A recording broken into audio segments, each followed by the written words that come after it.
Good morning. Good morning. 3rd of July. It is. And I honestly forgot. I came wearing a green sweatshirt. And Chrissy told me that I needed to be more I patriotic. used to do that all the time. You know, we can't wear green or anything even kind of close to it because we have the background you see behind us in our tractor studio, Clanton Tractor Studios, is not real. That's projected. Yeah. The background is really green. It is. What they call chroma key green. And so you wear certain colors green shirts, you just become part of the background. Yep. We would be You know, it's funny. red, white, and blue boards When we today. first started doing this, I have a chroma key sheet. Oh, really? Yeah, it's the thing you would hang. Yeah. So I brought it when we were still at the other studio, or no, I guess when it was here. Anyway, I brought it and I wrapped it around me, so it looked like my head was just floating. It was bizarre. That is funny. Yeah.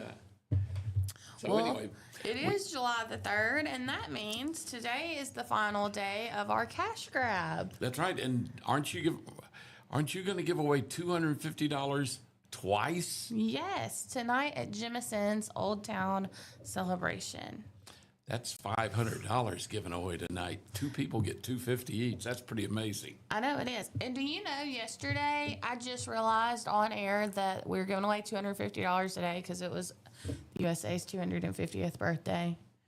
I didn't put those little pieces together. That kind of slipped through the cracks, didn't it? A little bit. Yeah. We were talking about it being 250th, and I was like, oh. And Jalen knew that I had realized, and he was like, just don't even say it. Yeah. But I did. It came out before I could filter it. That's all right. Don't filter. Yeah, that's funny. Yeah. But next year, maybe we'll be giving away $251. Maybe so. Maybe so. Who knows? Put that dollar in your piggy bank if you still have one. Spend the $250. I actually have a piggy bank. My wife's bank gave away little glass piggy banks, with their bank's name on it. Yeah. And she, had one. They gave all the people that worked there one. And we found it when we were moving. I mean, I didn't know she had it. She didn't remember that she had it because this is from like 1970s. Oh my goodness! And it's still in the. I opened I saw a little box. And when you're going through stuff when you move, you see stuff you hadn't seen in forever. I said, "What is this?" And she said, "I don't know. Open it up." And it was this little glass piggy bank. Aw, have you started filling it up? I don't know where it is. Oh. We were moving, so we I thought put you it were. back in a box. Yeah. It's at the old house when we found it. Oh, Going okay. through stuff, to pack. Yeah. Now we don't know what we did with it. Aw.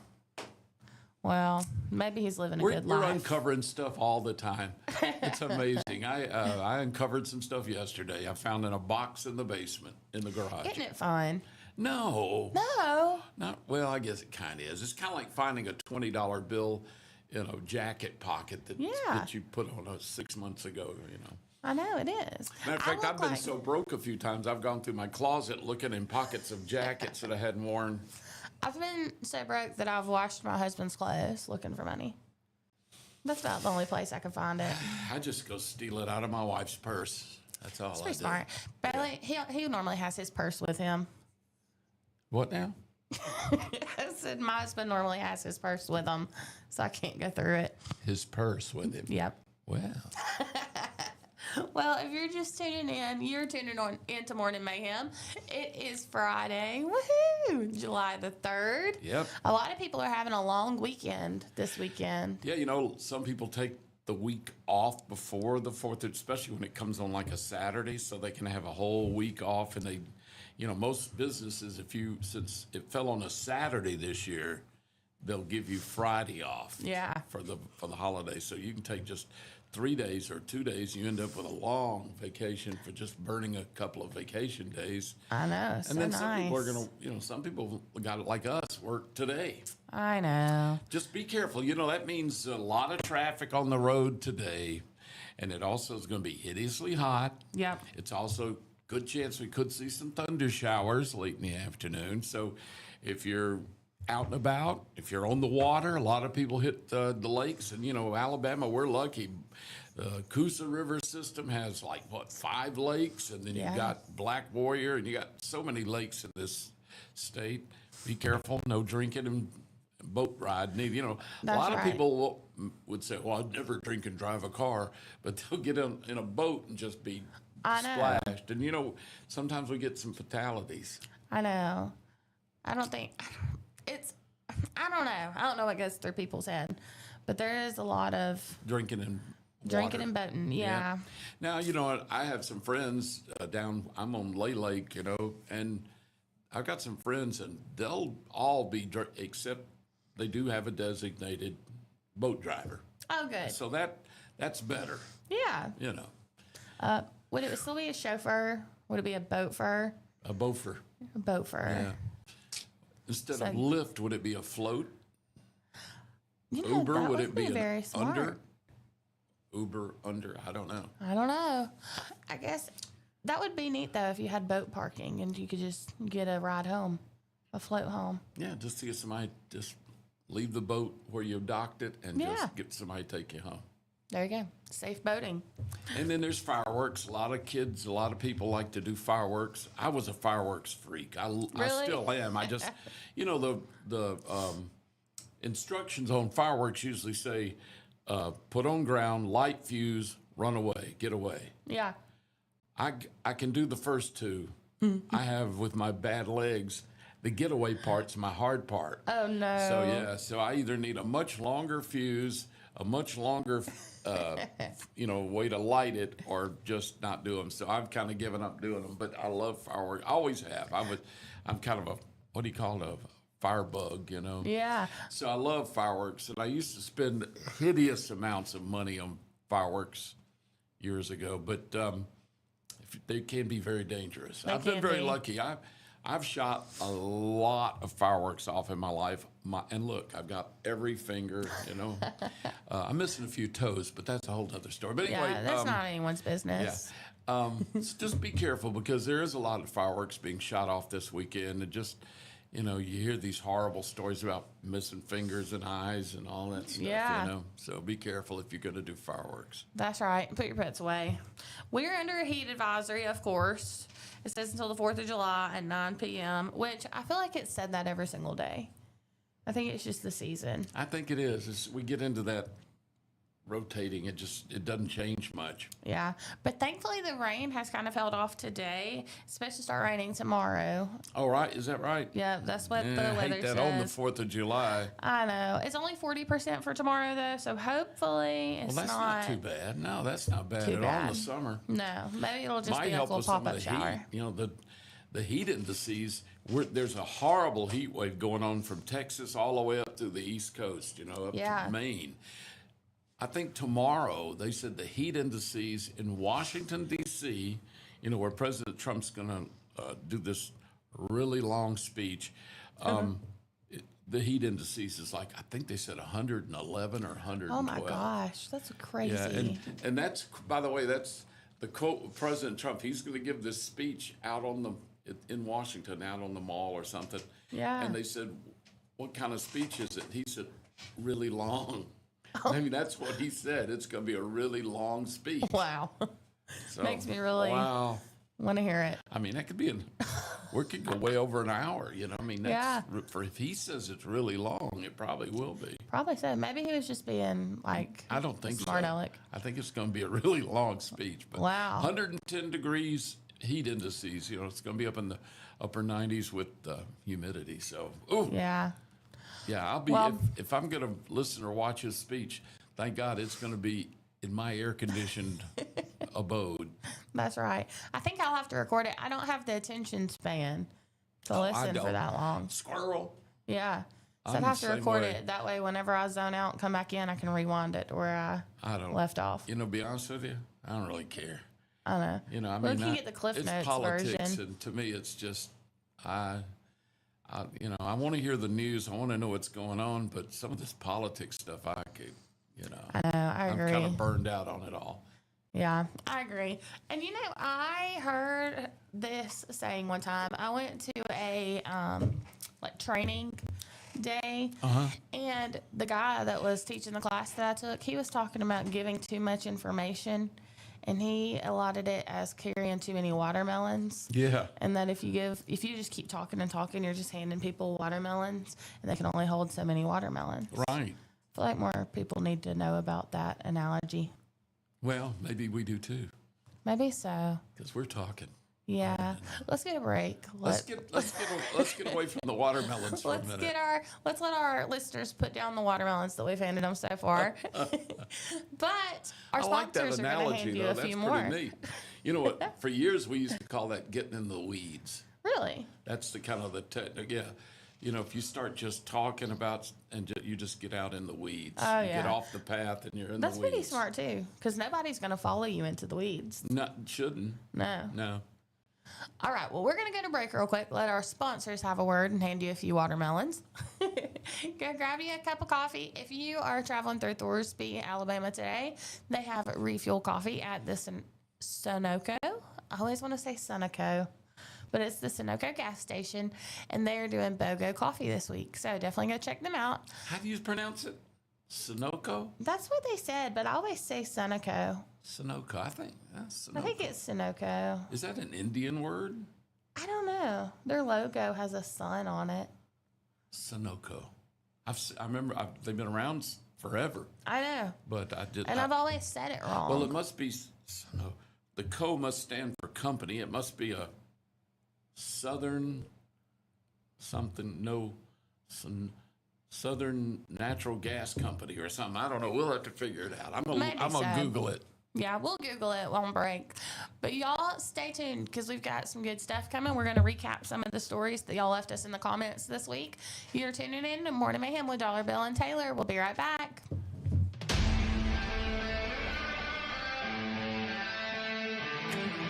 There's a pride that comes from employing over 6,000 people in America.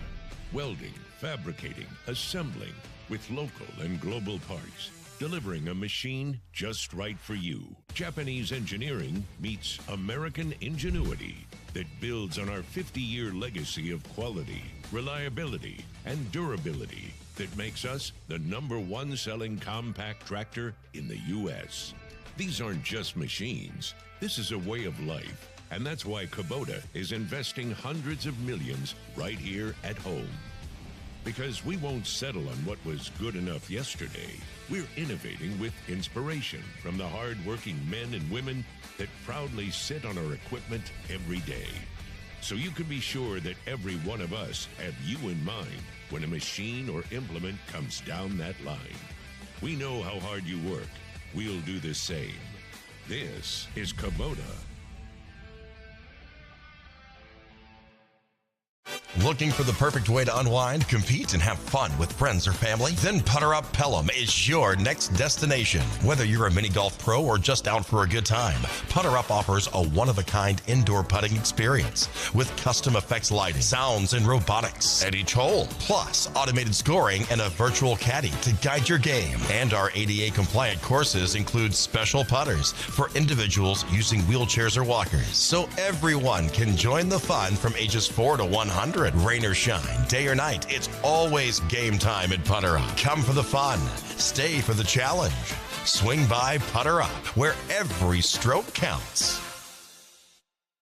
Traditions come and go, but excellent service and compassionate care are benchmarks in any era. That's what Ellison Memorial Funeral Home is committed to providing you, whether through the pre-arrangement process or seeking services at your time of loss. Ellison Memorial offers a noticeable level of care and attention to detail. Others do not. So before making a decision based on yesterday's traditions, experience the Ellison difference when it comes to your loved one's final arrangements. You'll be glad you did. Call us today at 205-280-4600. Ellison Memorial Funeral Home, setting the new standard in local funeral service excellence. We are always here when you need us. Underage drinking is deemed by many adults to be a rite of passage. Parents who host parties for youth may think they are being protective, but they are actually putting their youth at risk of physical and social consequences. Know the truth. Underage drinking and social hosting is a bad mix. For more information, contact Central Alabama Wellness, 205-651-0077 or visit centralalabamawellness.org.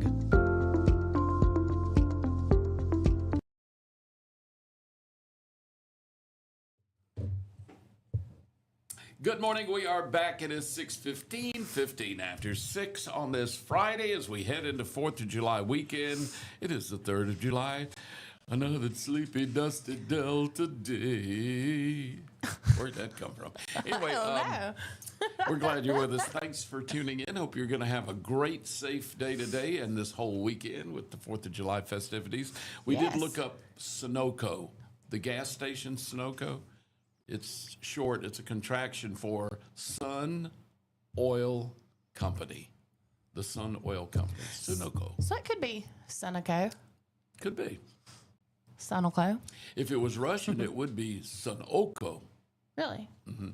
Isn't it crazy? The second syllable, it's like everybody pronounces Putin's name Vladimir Putin. Mm-hmm. It's technically should be pronounced Vladimir. Oh. Because Russian. And same thing for what's the Zelensky's first name in Ukraine? It's not Vladimir, but it's close. But anyway, yeah, in Russian, apparently the second syllable gets the emphasis. Huh. Isn't it crazy how everyone talks so different all around? Even though it sounds like the same language, or it looks, if you read it, it would be like the same language. Yeah. Kind of like in England and Britain and all those places. Yeah, I've been listening to a lot of British accents the last couple of days because, my friend, my wife's good friend Jeanette and her husband Croc, they're both originally from England. Croc lived in Australia for a while. That's why they call him Croc. But his sister and her husband, who are from England, are visiting. Oh, cool. So now the majority of people in our little group we're running around for the holiday is British. And so I'm starting to say weird stuff like, they don't call it they don't call it toilet paper. Mm-hmm. They call it toilet roll. Oh. They don't call paper towels. They call it kitchen roll. Huh. And just stuff like, British stuff that's so different from us. Yeah. They don't call sidewalks. They call them pavement. That's cool. I didn't know that. Yeah, I mean they're the original English. Yeah. So anyway, I'm starting to, he wanted to know, one of Croc's sister's husband wanted to go get something out of the car for me, which was nice. And I said, yeah, it's in the back. She has a hatchback car. Mm-hmm. And he said, is it in the boot? The boot? I said, yeah, it's in the boot. You know what a truck is? A lorry. I mean, I'm just trying to think of all these weird things that. I know my son, he watches Bluey, and they're in Australia, but then he watches Peppa Pig, and I don't know where Peppa is. It sounds like it's English or something. Peppa Pig does sound English, yeah. Yeah. Well, I picked him up from school yesterday, and he was like, I see you tomorrow, talking to his friends. And I was like, no, you don't have school tomorrow. And he said, why? I said, because it's a holiday. And he said, we're going on holiday? Yes. And I was like, no, not this week. It's like a holiday. And he said, yeah, a holiday, we're going. And I was like, no, we're celebrating. What kills me is, they'll talk about hospital. Uh-huh. There's never a the or an adjective in front of hospital. So it's like the name of. I'm going to hospital. Where's What? so-and-so? Is he sick? Yeah, he's in hospital. Not the hospital, That a is so hospital. weird. It's hospital. And it just, you don't use it's weird. That but is they do weird. They'll say, oh, I had to go to hospital and have my blood checked or whatever you go. Well, I went to the hospital. I wonder if they would say, I'm going to the Walmart. Like we're saying we're going to Walmart. Well, that's true. We don't say the Walmarts. Yeah. Do we? Or some people do. Yeah, some people do. The Wally World. Yeah. But yeah. It's been weird the last few days because here we are celebrating our break from England, fighting them and winning that battle and all that stuff. And you have a house they're full. visiting. Yeah. I got a house full of them. No, they've been great. They've been wonderful. Well, you said they finally bought their house. They did. They finally got a house. It's funny. It's technically in Chilton. It's in Chilton County, but they've got a Montevallo address. Isn't that 'cause crazy? They're out in the middle of the woods. They are out in the woods. I bet they love that. They do. Now, my wife says, I wouldn't stay here alone. You know, I go, Mary, you're in the woods. You're in Goodwood. You're in nice people around you. But I mean, you're more they're on, likely to be in 15 danger. acres of just woods. Yeah. You're more likely to be in danger right off the road. They're so far out in the woods, they don't even have a paved driveway. Their driveway is dirt and gravel. Tree stumps. It really is. I mean, you just right up to their house. There is no driveway. That is You're funny. driving on dirt, gravel, and grass till you get to their house. But it's wonderful out there. It's, it's real quiet. It's dark. There's no, ambient light much. And I'd love it out there. But Mary's doesn't like it out. Mary likes. Scared. She likes neighbors right there on each side of you, and one across the street. Oh my gosh, no. She likes downtown. She likes a city gal. And yet she's never lived. The biggest city she's lived in is Montevallo. Now she grew up in Calera, but they grew up kind of in the outskirts. Yeah, of there was Calera. nothing in Calera. Yeah, this was a long time ago too. Yeah. So anyway, she doesn't like it. She doesn't like solitude in the woods. She likes people around her. Didn't you grow up in like a subdivision though? Me? Yeah. I grew up in Homewood and Vestavia. So there you go. You know, if you had a front and backyard bigger than this, you were Which I did like that as a kid because one, you didn't have a whole lot of grass to mow or anything hard. You know, you didn't have to go out and bush hog and all that. Yeah. And you could earn money by cutting other people's yards when you're young. Yeah. So up until me and my buddy Raymond, that's the way we made our spending money through the summers mainly was mowing grass, you know. You didn't have any competition? You know, not really in our neighborhood. The only competition we had is, this was in the 50s and early 60s, was a lot of the dads liked doing it themselves, even though there were no riding lawnmowers then. I mean, I remember the first one I ever saw was a little, I think it was either Sears or a Cub Cadet. And it, the one that looks like a little miniature tractor kind of. Yeah. And made a lot of noise and was smoky and went about 1 mile an hour, But I remember seeing that, and that was fascinating. But most of them were push mowers, Yeah. And then the first mower my dad had wasn't even gas powered. It was one of those rotaries. You just had to push and pull it to cut the grass. And the real hard work. Wear you out. And then I remember he finally bought he got tired of that. So he bought us a gas lawnmower, and that was fun. Now, it wasn't self-propelled, but at least it was gas-powered. Yeah. It wasn't just Raymond ripping the grass off. that thing out. I bet. I like push mowing. I think I would like, you don't? Push mowing? Yeah. No. Oh. I want to ride. If I'm going to, I want one of those zero turns now that I don't have a big yard. And I've got a guy that cuts my yard for me, a guy named Bones. Yeah. And he's got I'd like to pay him just like the to real let me deal. ride it. Huh? He sounds like the real deal. Bones? Bones is a force with which to reckon on a lawnmower. He keeps I think of the ballparks in Columbiana. He's like commercial. Yeah. And he's the nicest guy in the world, Bones. I know my husband has a zero turn, but he won't let me ride it. He won't? No. I guess, have you seen the videos of people trying to drive zero turns? And I've driven a few. One thing that I was lucky about when I almost did kill, not me, I was having a blast, but almost kills other people. Oh my gosh. It's not bad boy. Anyway, there is one zero turn that came out 10 years ago that was like 5 times faster than any other. Oh my goodness. They said it was meant for if you had to mow acres. Yeah. And the thing would mow it 30 miles an hour, 40 miles an hour. Gosh. Oh, it wasn't spooky. It was so fast. Yeah. And they were pushing them because this was a new thing to have them that fast, zero turn too.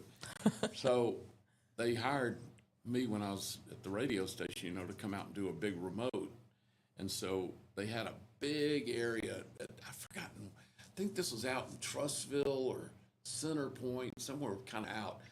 And they had a big area that you could test drive all their mowers. Oh, that's It cool. was neat, yeah, because Yeah. you don't usually see that. No. But I mean, they had like a full like acre and a half of this flat land. You could go out there and see what one felt like and play with it, you know. Yeah. And they put me on that stupid whatever it was called, and I was easing around a little bit, just getting the feel of it.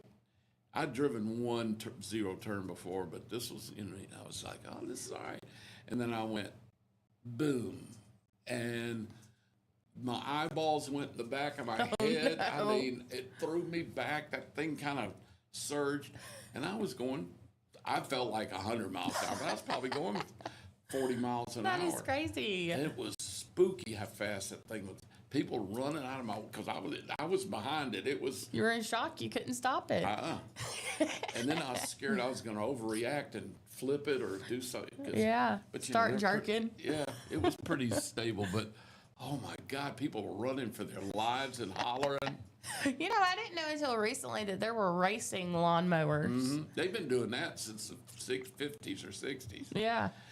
These guys will put big old motors on these tiny little Crazy. riding lawnmowers and just go to town. Well, I would like to use our push, or not our push mower. That's what I do use, our zero turn. But my husband says that that's what he does to help around the house. But I think that it's just because he gets to ride and listen to his music and drink a energy drink. It's not a. Exactly. I feel like it's not a job. It's it's more fun. it's hard job. It's kind of like airline pilot. It's not that it's hard physical labor. It's the responsibility. I guess so. So that he's got tremendous He's the man. responsibility out Yeah. there. He's got to mow the right length of the grass. It can't be too short or it'll tear it up. Can't be too high. It's got to be just right. He's got to pay attention to the lines. He's got to watch out for birds. Don't want to kill a bird. Don't want to kill an animal. Don't want to roll over a bunny. I mean, there's a lot of guess so. responsibility.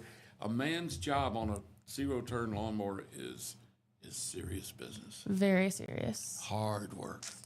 We appreciate you, Bailey, for everything you do. And Bones. Yes, Bones works hard but too.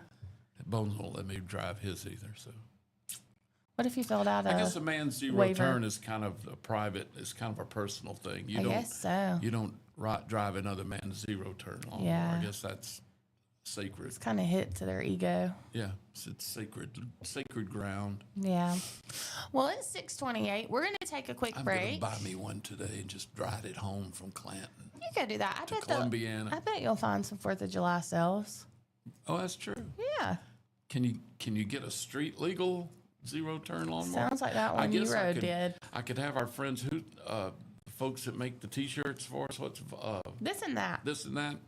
Wonder if I get them one that just put state of Alabama on a Oh, put that- yeah, make and you then look like I a- could be driving home, and if the police comes up, I just go off and be clearing the right of way.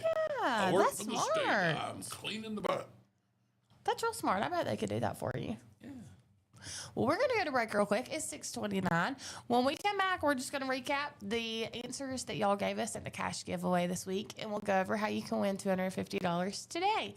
So you're tuning in to Morning Mayhem with not Mike. You're not Mike. Dollar Bill and Taylor. No, I'm way too fat for my. And we'll be back after this break.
Looking for the perfect way to unwind, compete, and have fun with friends or family? Then Putter Up Pelham is your next destination. Whether you're a mini golf pro or just out for a good time, Putter Up offers a one-of-a-kind indoor putting experience with custom effects lighting, sounds, and robotics at each hole, plus automated scoring and a virtual caddy to guide your game. And our ADA-compliant courses include special putters for individuals using wheelchairs or walkers, so everyone can join the fun from ages 4 to 100. Rain or shine, day or night, it's always game time at Putter Up. Come for the fun, stay for the challenge.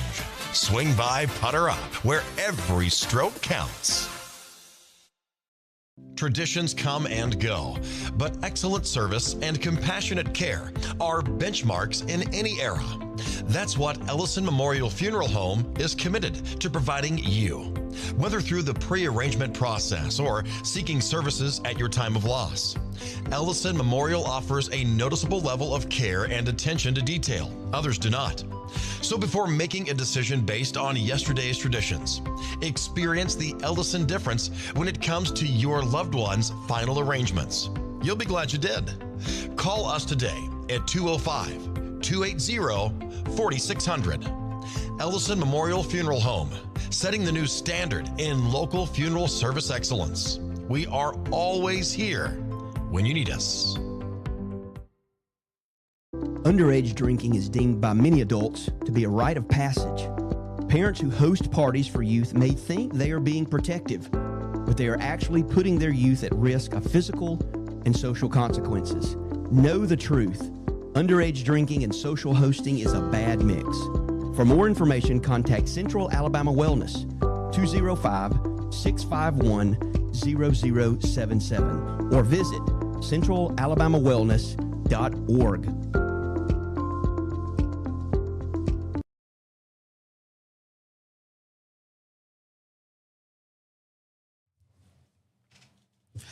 Good morning. It is 6:33, away from 7 o'clock on this Friday morning.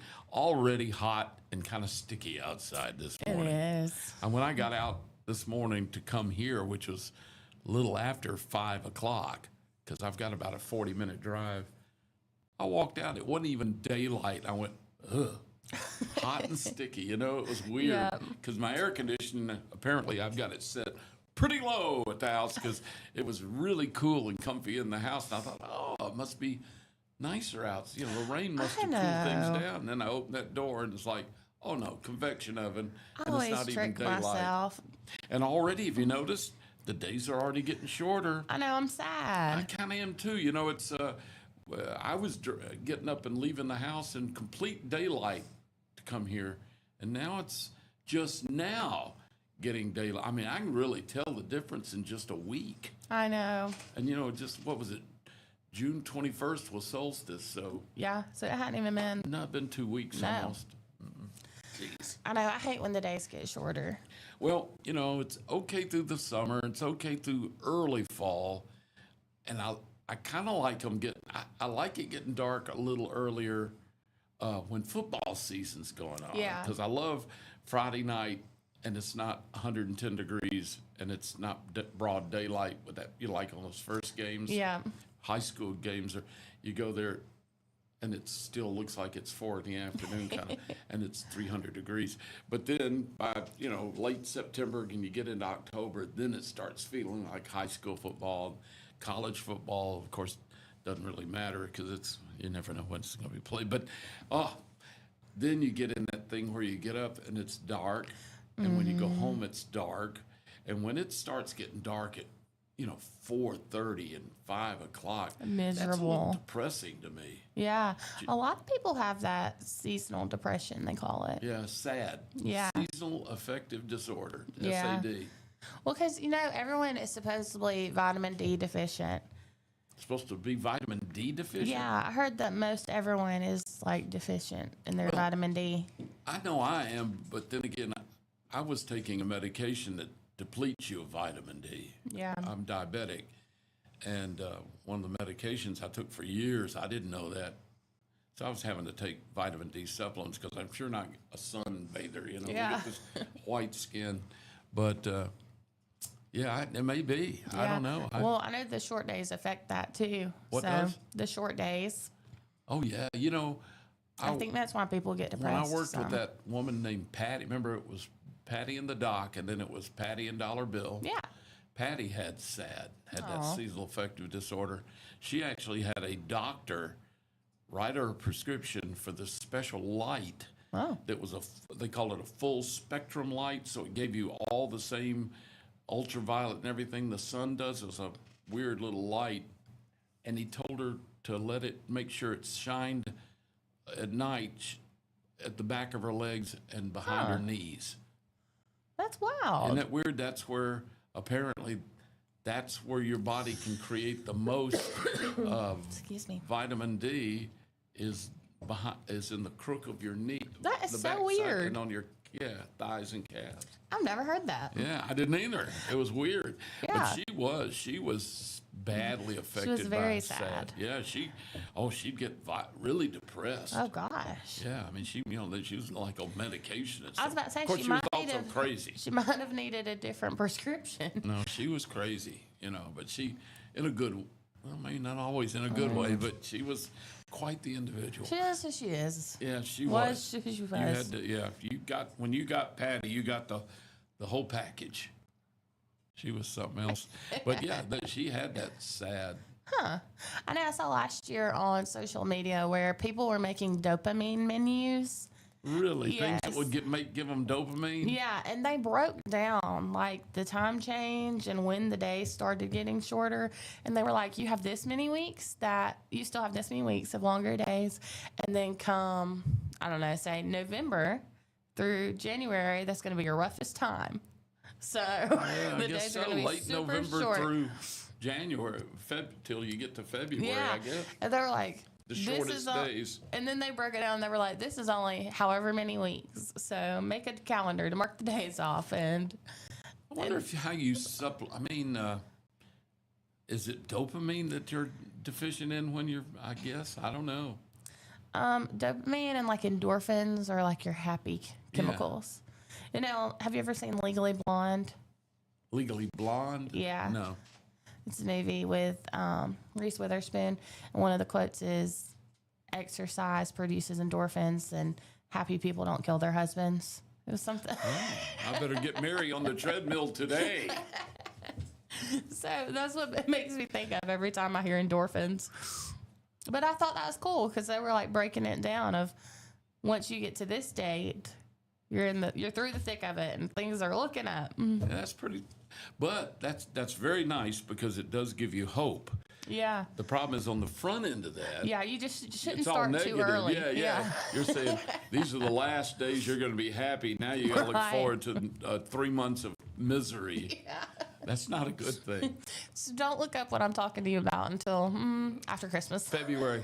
Yeah, February. Valentine's Day. Look it up for Valentine's Day. Well, we have a couple of answers, I guess they would be, for our giveaway that we did earlier in the week. So we asked some questions on Facebook. One of them was your worst, craziest, just vacation stories. Oh, I've had some weird ones. And then another one was your craziest fireworks story. Oh. So I have one of the fireworks stories, and I thought that this was so funny. It's from Kelsey Kleckler Faust, and she said, several years ago, me and my mom were fixing our hair or getting ready in the bathroom. My brother came in and lit a firecracker as a joke, thinking it would go in the water. He threw it in the toilet, and my mom slammed the lid shut. It did not go out. It blew a huge hole in the side of the toilet, and water went everywhere. We had to go get a whole new toilet before my dad got home from work. That was no firecracker. No. I think that was a cherry bomb.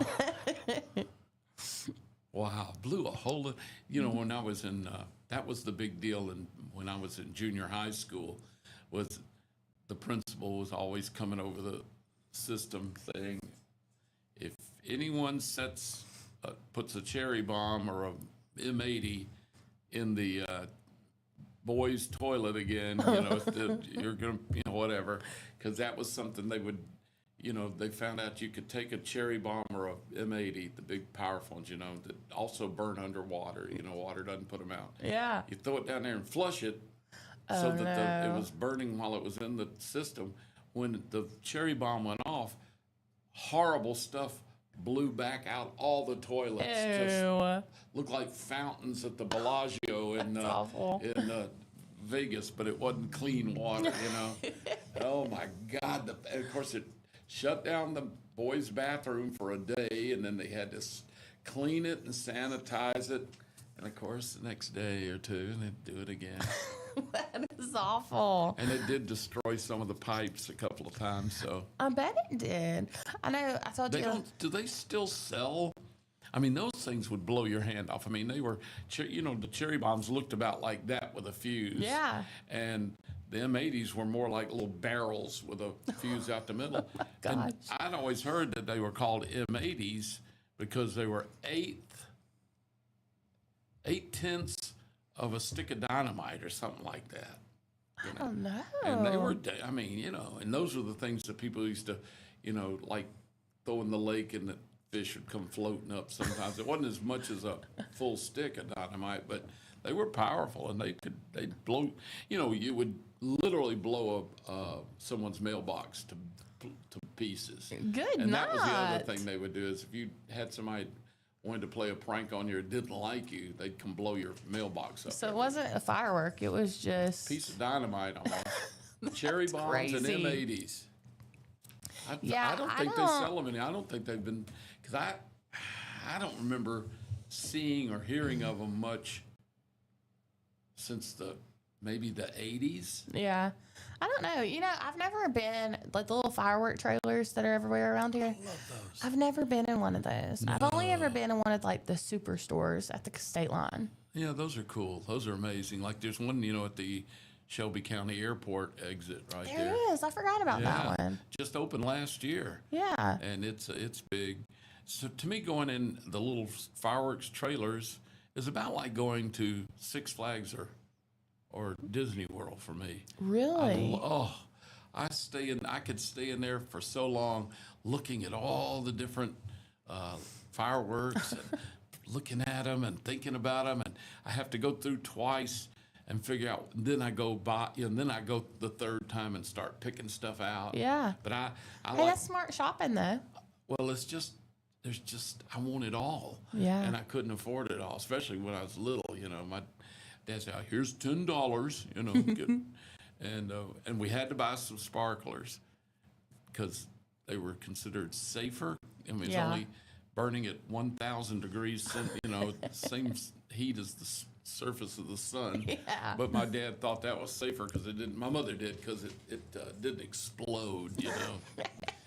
And there was another one that I don't know if they still make anymore, and it was you hooked it to somebody's tailpipe of their car. It was a long tube, and you put it up in the tailpipe, and it seemed like you hooked it to had a little clip, you clipped it. Anyway, when you started the engine, it would set the firework off. Oh my gosh. And then these people would be driving with sparks and whistling noises coming out of the back of their car. It was all kind of weird. Back then, there was no safety considerations. Yeah. Now, I'll tell you what I love, that they're expensive and they are dangerous, but they are amazing. And that's those mortar shells, where they sell you that big tube that's about 2 feet long, 2.5 feet long, about that big around, bigger, 3 inches or more around. And you got those mortar shells, the round balls with the long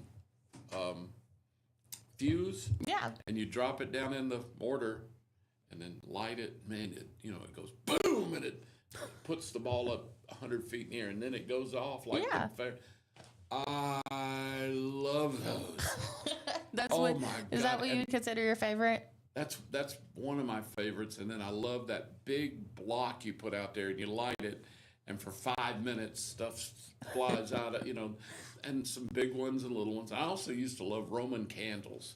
Yeah, I feel like those are a fan favorite. Yeah, we used to fight, shoot them at each other. We'd stand across from each other and try to hit each other with the Roman candle, Yeah. burning balls. Is it just a ball that comes out of them? Burning, yeah. Hmm. Yeah. a flaming Oh gosh. burning ball. Yeah, oh yeah, Roman candles. They're Serious so stuff. dangerous. And we were so, none of us lost an eye. None of us. The only time I ever got hurt or injured with a firework was I was actually under Vulcan. They do the big Thunder on the Mountain fireworks show at Vulcan every year, have for 40 years, I guess. Well, we used to sponsor that when I worked at the radio station. So I was there where they're shooting off, and those mortar shells are the size of a basketball. They're very dangerous. They come out of mortars that are steel mortar tubes that are huge. They're big, basketball size. Oh my gosh. Those shells are worth about $2,000 or $3,000 each. That is wild. They're huge. They're the ones that go way up. You can almost see a little burning thing go up, and then when it goes off, it fills the sky with massive. One of them malfunctioned. Oh no. And didn't go out of the tube very high, and came back down and went off just before it hit the ground. And I remember there's a picture from way back in the 80s. Some photographer got a picture of it going off, and it shows Vulcan, who looks like a little Vulcan, because this guy was way off, and this massive firework all around, and I was in the middle of that.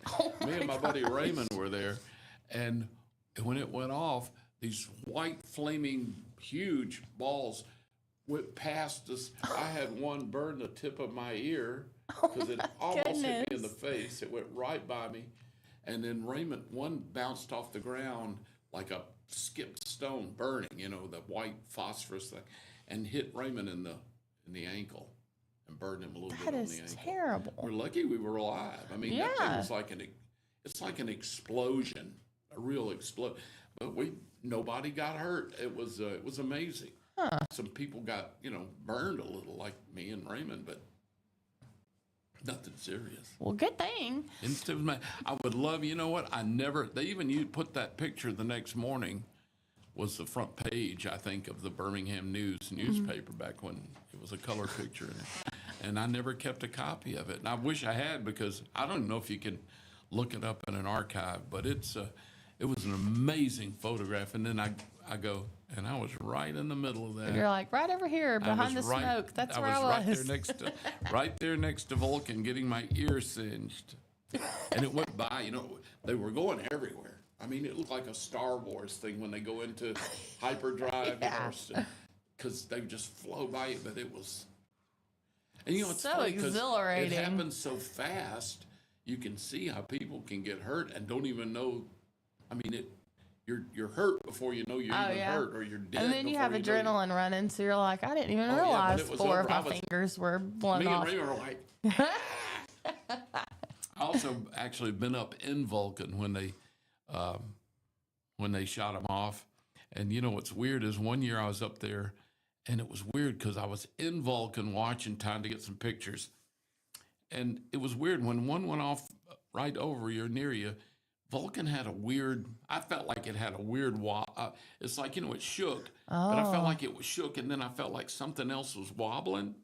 Turns out his arm was about to fall off. Oh my gosh. And they had to, that's when they had to take Vulcan apart for a few years. Yeah, and they refurbished, or not refurbished. Yeah, they did. It was refurbished. Him, yeah. Kind of had to rebuild him. My gosh. Yeah. Are you one of those people that take pictures of fireworks, and then you go back and look at them and they're all blurry? Yeah, well, what I do is I take pictures, lots of pictures of fireworks, and then I go back and a photograph does not do fireworks well anyway. They're either blurry or they just don't have really the oomph, dull. right? They're dull. Yeah. So I take hundreds of fireworks pictures, go back and delete hundreds of fireworks pictures. I know. I don't know why I don't learn my lesson. At least now though, they're digital. And it doesn't cost me anything. You wouldn't believe how many rolls of, I used to do it with camera, with film.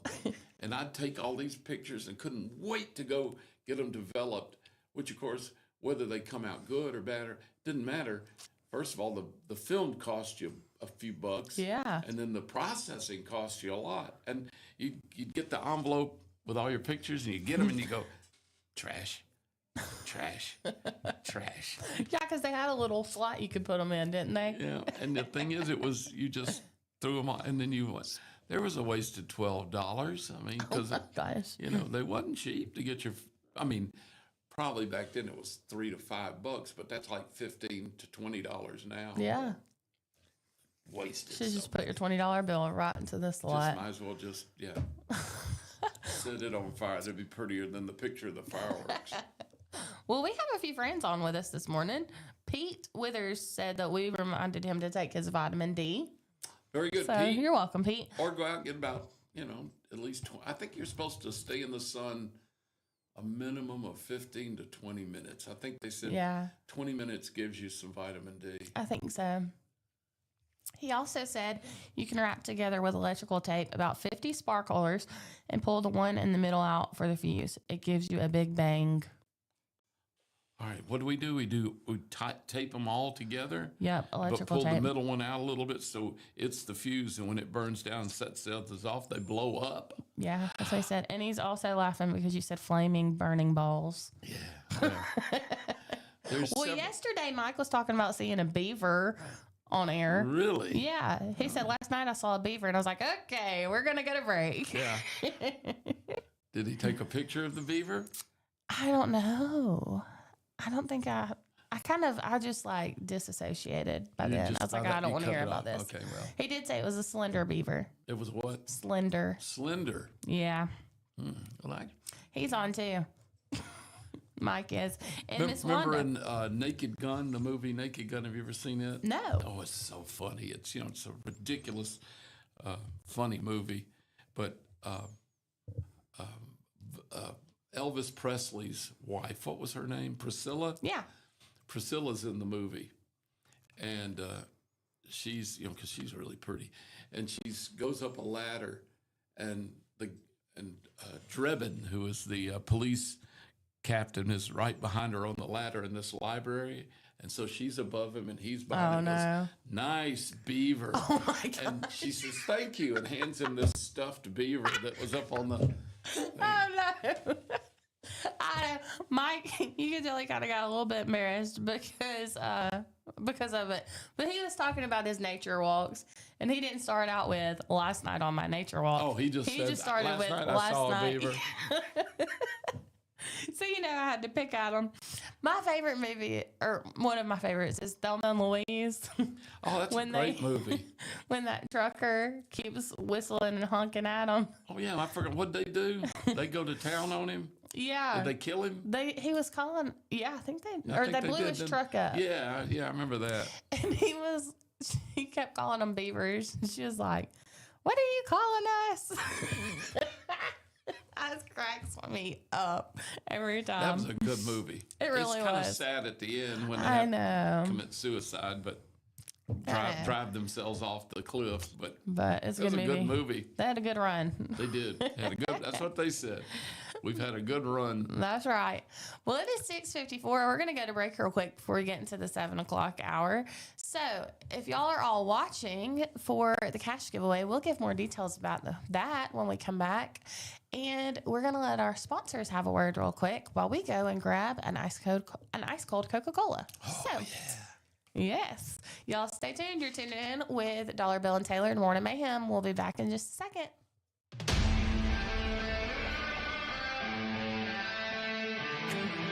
There's a pride that comes from employing over 6,000 people in America. Welding, fabricating, assembling with local and global parts. Delivering a machine just right for you. Japanese engineering meets American ingenuity that builds on our 50-year legacy of quality, reliability, and durability that makes us the #1 selling compact tractor in the U.S. These aren't just machines. This is a way of life. And that's why Kubota is investing hundreds of millions right here at home. Because we won't settle on what was good enough yesterday. We're innovating with inspiration from the hard-working men and women that proudly sit on our equipment every day. So you can be sure that every one of us have you in mind when a machine or implement comes down that line. We know how hard you work. We'll do the same. This is Kubota.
Hey, 7 o'clock on this Friday as we head into the weekend. So glad to be with you. And we thank you for watching or listening to Morning Mayhem here on Yes. Piper Peach Radio. Hope you're going to have a great 4th of July weekend and a very safe one. That's the big deal. You know, this is a great time to celebrate 250 years of American life. And it's an amazing thing to think about it. We've now gone a quarter of a millennium. That's right. You know, 1,000 years sounds like a long time. We're already a quarter of the way into that. That's pretty amazing. I know it. And if you don't already have plans or you're not sure what you're doing this afternoon, me and Mike are going to be at the Old Town Celebration in Jemison. Very good. And we're giving away $250 to 2 people live. You do have to be there to sign up and to enter to the giveaway to claim your prize. But I'm excited. That's pretty good. 2 people will win $250 each. That's right. That's a pretty good little prize there, just to enjoy yourself at the Old Town celebrations there in Jemison. Yeah, they're going to have vendors, food trucks, fireworks, entertainment. They did say bring a lawn chair because they're setting it up a little different than some of their past events have been set up. But we'll be there from 5 to 10. 5 to 10. Starts at 5. Yes, Okay, it does very start good. at 5. Is Scoops going to be there? Isn't that what she calls her ice Yeah, cream that's shop? where her brick and mortar building Yeah. is. So they'll be there. Oh, And you know, they have the dirty sodas too, and her boutique will be open, and all the things. oh, that's so good. I love her ice cream. I know. And then if you're not a sweets person, there's going to be food trucks and also the boiled peanut man. Oh, I love boiled peanuts too. Me too. But it's going to be a fun time. So y'all come out, especially since there's a chance of rain tomorrow, because you may miss out on the festivities tomorrow, but you can go ahead and knock some out tonight. Well, there's only about a 40% chance, so hopefully everything will be good for 4th of July. There's a lot of stuff Saturday everywhere. I mean, Oh, yeah. American Village has got their big thing every year. Of course, that's a jewel. If you've never been to the American Village, make plans sometime to go there, because I've been there since they broke ground on that thing in Montevallo, and it has grown unbelievably. And Yeah. it's an amazing place. And I know it's a busy place, but I feel like it's worth going during times like this, like during the 4th of July and when they have their big events, because they've got all of their people there, and it's just All the interpreters. immersive. Yeah. So you get to see colonial, soldiers. You get to see Benjamin Franklin and Thomas Jefferson and all those, and Thomas Jefferson's wife, I guess it was Molly. No, who was it? Madison. Molly, I think, wasn't her name Molly Madison? Anyway, the one that saved the portrait of Washington when the British burned the White House. And Yeah. they've got a miniature. They got a full-size replica of the White House there and everything. It's amazing. Yep. Their fireworks show on the 4th of July is astounding. It is. Yeah, and they got live orchestral music and everything. It is amazing. It's definitely worth visiting.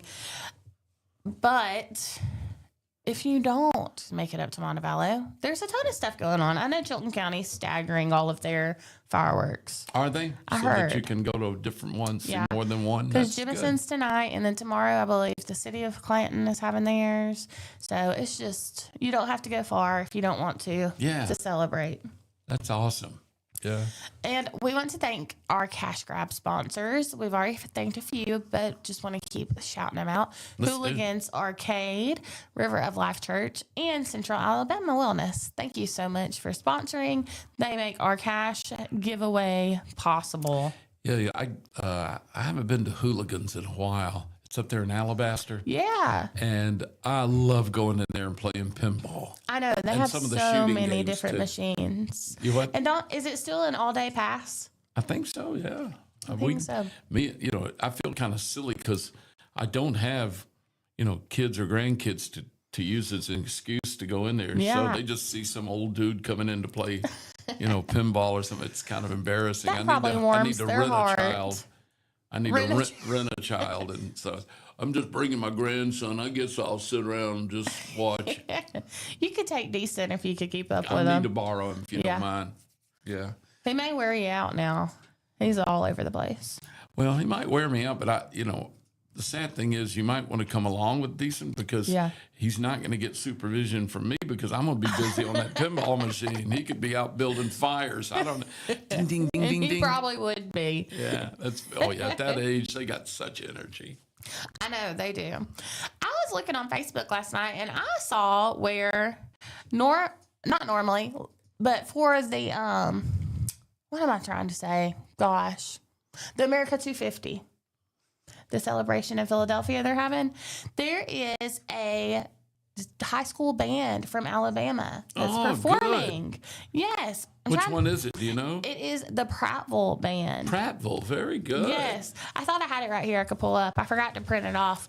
But it said that they're the only band from the state that's going to represent Alabama in the parade. Very good. And so I thought that was so neat because they're so close. And the big Philadelphia, of course, Philadelphia is where it all began, not Washington. Yeah. It's Philadelphia. That was the birthplace of our country. They're having a big shebang up there.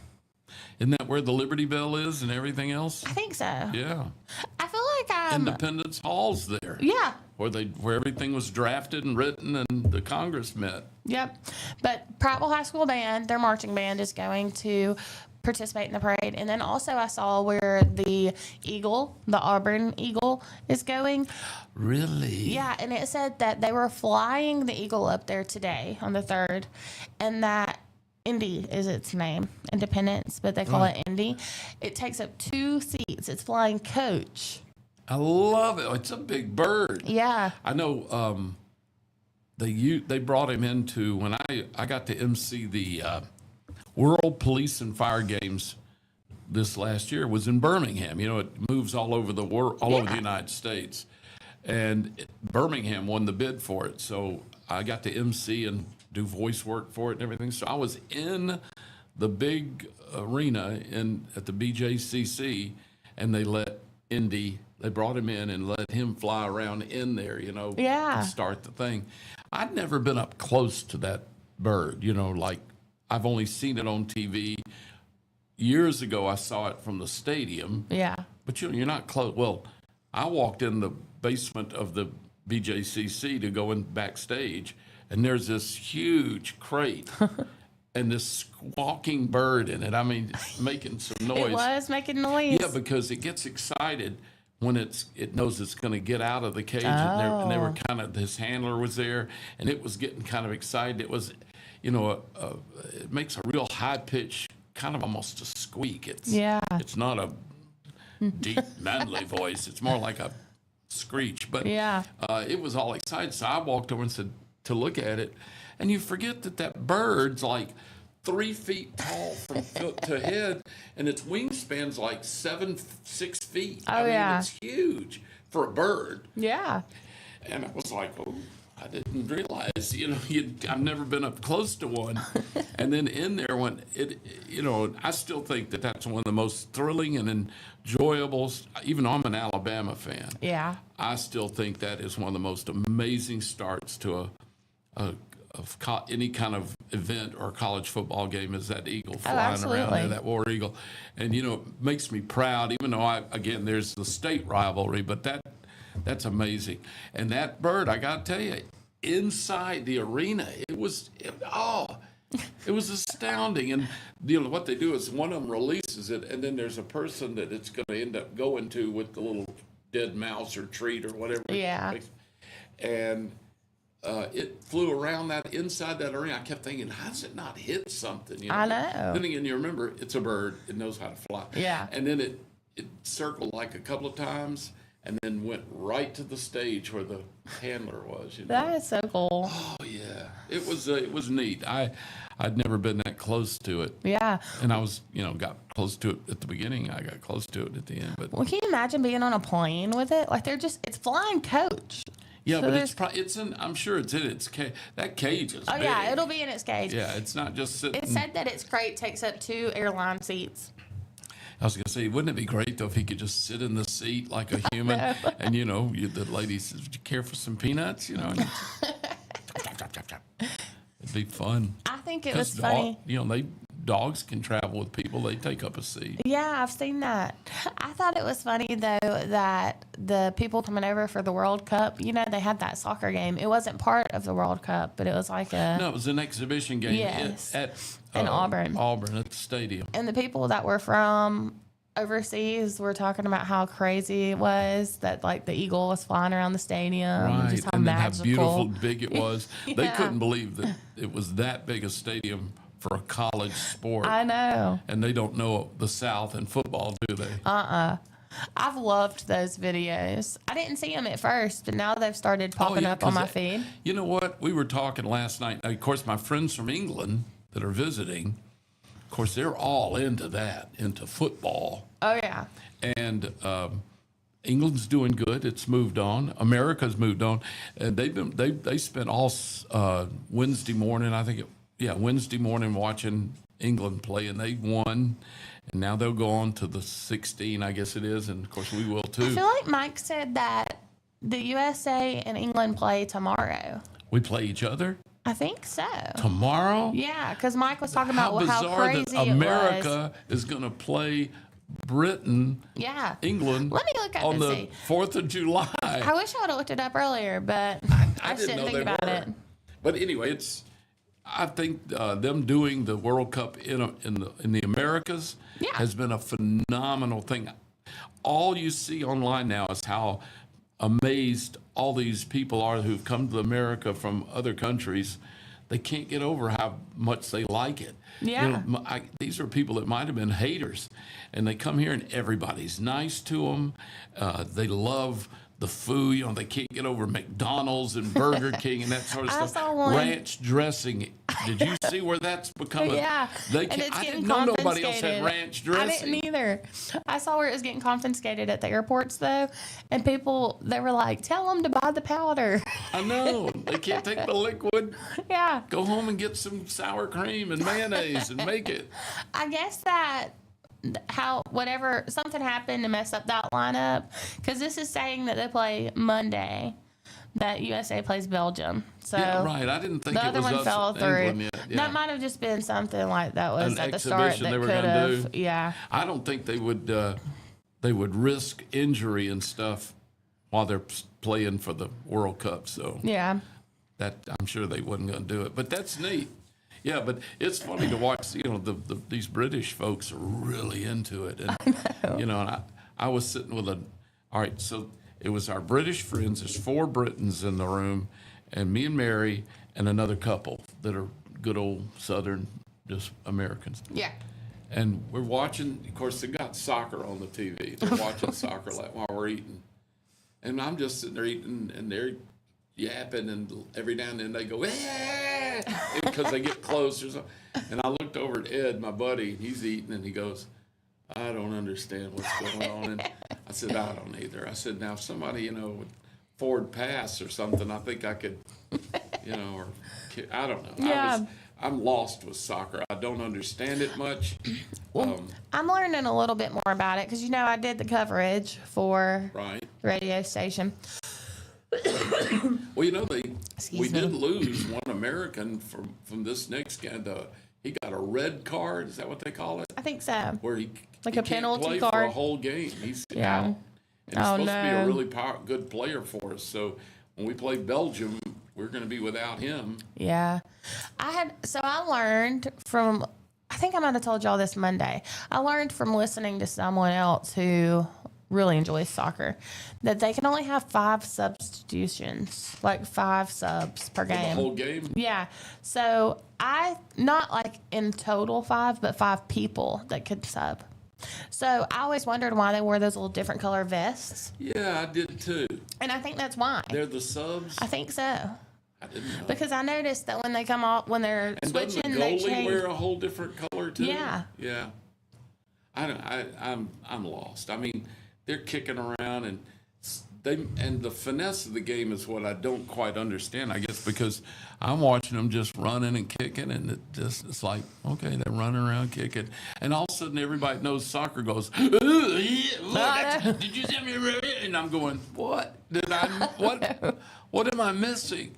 And then of course I do like it when they get down near a goal line. They could kick into the thing. And, Yeah. and then there's the save or not. Then suddenly they go to this corner and throw the ball in. Yeah. Or they go to a corner and set it down and kick it in. I don't know why there's a difference in what they're I don't doing. know. Then there's the penalty kick where they just line up, look at each other. One of them tries to kick it in. It's like a tip-off or something. I don't know. I'm so know lost either. with that stuff. And I know that there's great finesse and there's a lot of skill with that game. Yeah. I don't know it. I don't get it. I'm learning it little by little. I don't know. This has been good for me because I have never paid much attention to football, Yeah. soccer, and the World Cup I've never watched it before much because I didn't really care. Yeah, I wasn't here. Well, and it, not my, it's like squash or Yeah. something. I just, So I'm learning a little more, and I have been interested. It's kind of neat, Yeah. but I just don't know what I'm watching.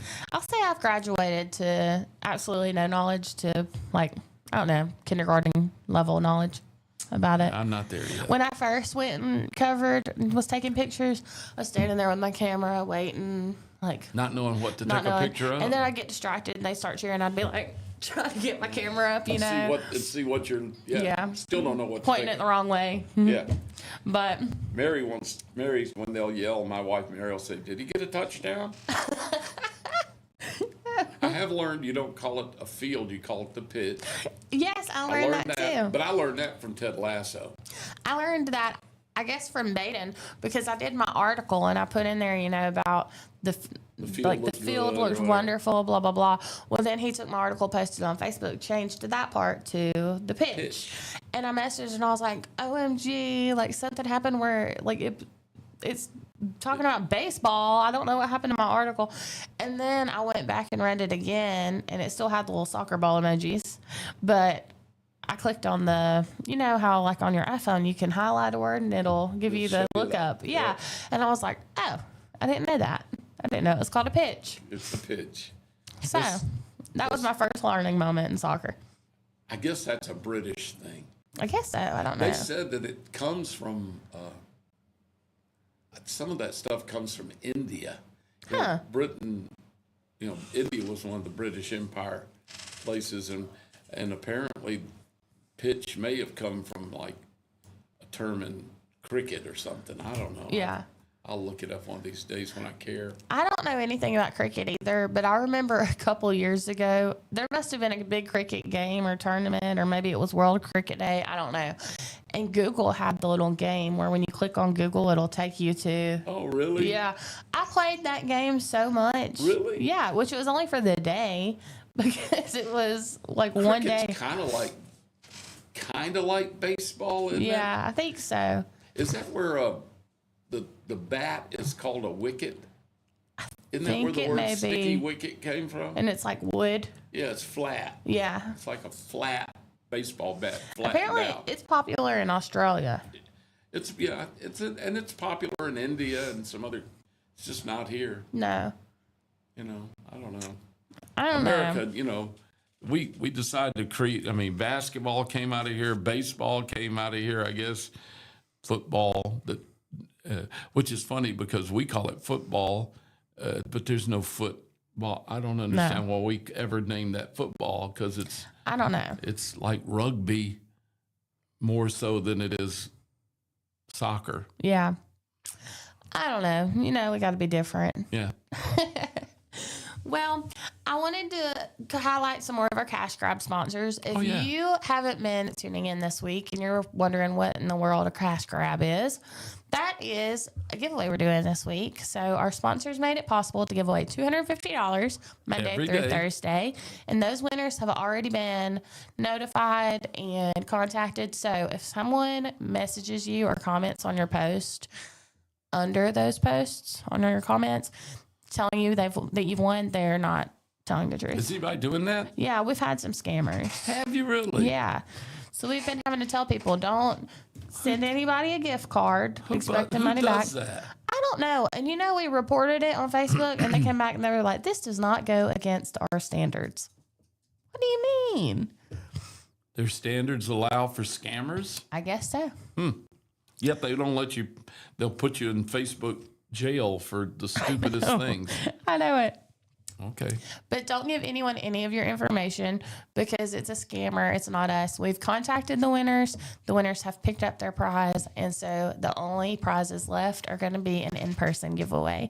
And that's tonight, Friday, July the 3rd at Jemison in the Old Town area. It's the Old Town Celebration. It's going to be from 5 to 10. So you have to be present to win your $250, but there's a lot of fun things going on out there. So come hang out with us. Are you going to do the giveaways right at 10 or? I assume that the fireworks are probably going to be the last thing up until 10. Do it before the fireworks? Yeah. But I ordered some fun little 4th of July stuff to hand out. Oh, cool. Yeah, some little tchotchkes? Yeah, some little grabby things. So we'll have a table set up. You'll see our van. It's going to be next to the stage. You can come, fill out your information, put it in the bowl, grab you a 4th of July favor, if you will, and enjoy No M80s, no cherry bombs. No. What is the Joe Dirt? Oh, yeah. What's list? that thing? The Sissy Twizzler, something Twizzlers. Yeah. Kitty Chasers. You got any Fuzzy Chaser Dizzy Swizzers? What kind of fireworks stand that have a Fuzzy Chaser Dizzy Swizzers? None of those, but I mean, we have red, white, and blue beads and some stick-on mustaches. So come that's and good. join Do you us. really? Yeah. Stick-on mustache? Yeah. I may shave this and put on a stick-on. It's probably dark black, isn't it? Yeah. It's like American flag. We'll go get a razor right If now. I could figure out how to do a red, white, and blue, I got the white. Oh, we can get it done. Red and blue. Yeah. We can get it done. I've got some Rit dye in the car where I was tie-dyeing T-shirts That'd be earlier in the good, week. 'cause that'd do it Yeah, that'll for do a it. while. Yeah. So, if you want any of that, come join us because it's going to be a really good time. But in the meantime, we're going to go to break real quick. It's 7:22, Friday, July the 3rd, and we're going to let our sponsors have a word. So grab you something to drink, wear your flip-flops, and hydrate because it's going to be a hot one today. We'll be back in just a moment.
Looking for the perfect way to unwind, compete, and have fun with friends or family? Then Putter Up Pelham is your next destination. Whether you're a mini golf pro or just out for a good time, Putter Up offers a one-of-a-kind indoor putting experience with custom effects lighting, sounds, and robotics at each hole, plus automated scoring and a virtual caddy to guide your game. And our ADA-compliant courses include special putters for individuals using wheelchairs or walkers, so everyone can join the fun from ages 4 to 100. Rain or shine, day or night, it's always game time at Putter Up. Come for the fun, stay for the challenge.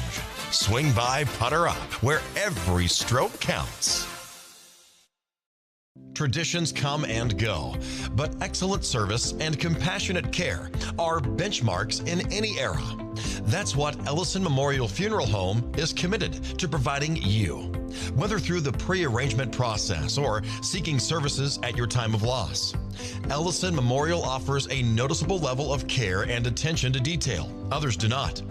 So before making a decision based on yesterday's traditions, experience the Ellison difference when it comes to your loved one's final arrangements. You'll be glad you did. Call us today at 205-280-4600. Ellison Memorial Funeral Home, setting the new standard in local funeral service excellence. We are always here when you need us. Underage drinking is deemed by many adults to be a rite of passage. Parents who host parties for youth may think they are being protective, but they are actually putting their youth at risk of physical and social consequences. Know the truth. Underage drinking and social hosting is a bad mix. For more information, contact Central Alabama Wellness, 205-651-0077, or visit centralalabamawellness.org.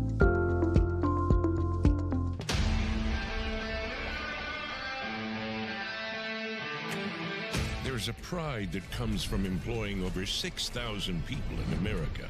Welding, fabricating, assembling with local and global parts. Delivering a machine just right for you. Japanese engineering meets American ingenuity that builds on our 50-year legacy of quality, reliability, and durability that makes us the #1 selling compact tractor in the U.S. These aren't just machines. This is a way of life. And that's why Kubota is investing hundreds of millions right here at home. Because we won't settle on what was good enough yesterday. We're innovating with inspiration from the hard-working men and women that proudly sit on our equipment every day. So you can be sure that every one of us have you in mind when a machine or implement comes down that line. We know how hard you work. We'll do the same. This is Kubota.